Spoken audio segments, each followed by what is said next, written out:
আমাদের আলেমদের মাথা ঢুকিয়ে দিয়েছে টাকা পয়সাটা দুনিয়া দুনিয়া করবা না।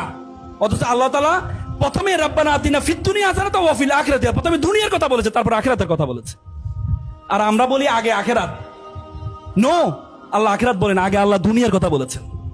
এবং আল্লাহ তাআলা যত জায়গায় বলেছেন ইন্নাল্লাহ ইশতারা মিনাল মুমিনিনা আনফুসাহুম ওয়া আমওয়ালাহুম বিআন্না লাহুমুল জান্নাহ, দেখবে যত আয়াতে বলেছে আল্লাহ তাআলা প্রথমে বলেছে দান করার জন্য।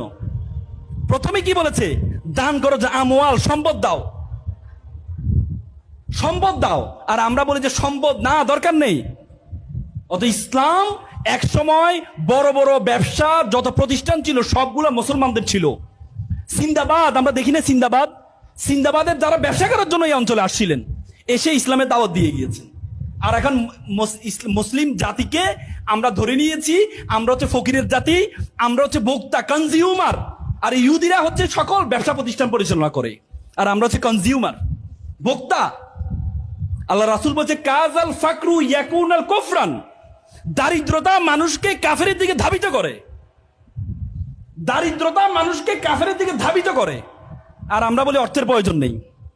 ইসলামের বড় বড় ইবাদতগুলো ধনীর জন্য, হজ কার জন্য, গরিবের জন্য, কোরবানি কার জন্য, গরিবের জন্য, যাকাত কার জন্য, গরিবের জন্য।